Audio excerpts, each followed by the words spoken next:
Good morning বন্ধুরা, এখন বাজে সকাল 7টা। আর এই 7টার থেকে আমি ব্লগটা শুরু করে দিলাম, কারণ হচ্ছে সকালে উঠে আমার রান্নার কাজে যুক্ত হতে হয়। তো এই যে সকালবেলায় ছেলে স্কুলে যাবে, আমি ডিউটিতে যাব, তো এখন রান্না করলাম হচ্ছে আমি ভাত, ডাল আর রুটি বানিয়েছি। আর এদিকে ছেলের জন্য আলু ভাজা বানিয়েছি, কারণ হচ্ছে ছেলে রুটি নেবে আবার আলু ভাজা নেবে টিফিনে আজকে। তো স্কুল তো ওর 9:45টায় শুরু হয়ে যায়, কিন্তু গাড়ি আসে ওর 8টায়, কারণ 8টায় ওর গাড়িতে তুলে দিতেই হবে। এই 8টার মধ্যে ভাত ডাল সব কিছুই করে টিফিন বানিয়ে তারপরে আমারটা রেডি করতে হয়। তো আজকে দিলাম হচ্ছে রুটি আলু ভাজা, আর এদিকে দিলাম আমি একটা ফ্রুট, সেটা হচ্ছে মৌসম্বি। আর মৌসম্বিটা এভাবে কেটে কেটে দিলাম, আর এই দুটো টিফিনেই দিয়ে দিলাম, কারণ ফলটা আলাদা টিফিন বক্সে দিলে ভালো থাকে। তারপরে ছেলেকে পাঠিয়ে দিলাম স্কুলে। আর এখন আমি রান্না করব চিকেন।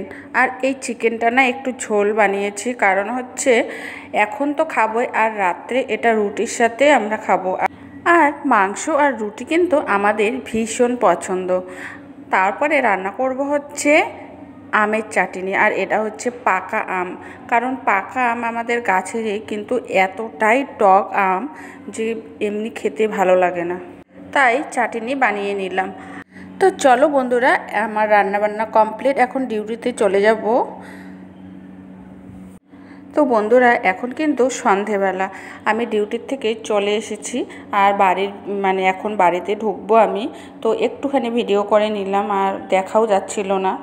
তো ফ্রেশ হয়ে রান্নাঘরে চলে এসলাম। আর এখন আমার ছেলে বায়না করতেছে, মা এখন আমাকে একটু চাউমিন বানিয়ে দাও, চাউমিন খাবো। তো বাইরে চাউমিন খাওয়ার চেয়ে কিন্তু বাড়িতে বানিয়ে খাওয়াটা অনেক বেটার। তো ছেলে চাউমিন খাওয়ার বায়না করে দেখে আমি বাড়িতেই রেখে দিই সবসময়, আনিয়ে রাখি। তো ভাবলাম যে ছেলেকে বানিয়েও দেওয়া হবে, আমারও একটু টিফিন হয়ে যাবে।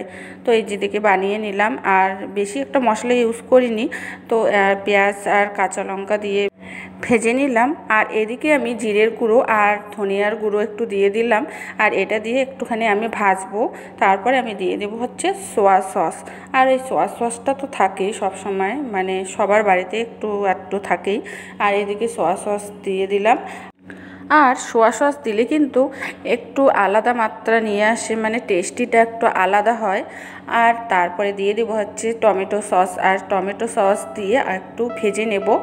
আর এদিকে আমি ডিমও ভেজে রেখেছি।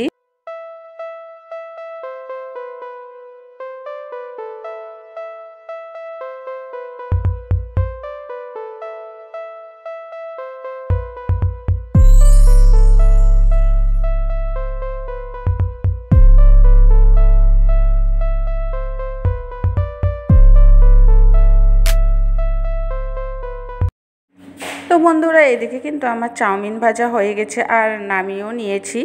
আর এখন আমি আর আমার ছেলে গরম গরম এটা খেয়ে নেব, আর দেখি কেমন টেস্টি হয়েছে। তো হ্যাঁ বন্ধুরা, ভীষণ টেস্টি হয়েছে, দোকানের চেয়ে কিন্তু বেশি ভালো টেস্টি হয়েছে। তো তোমরা এভাবে বাড়িতেই বানিয়ে খেতে পারো।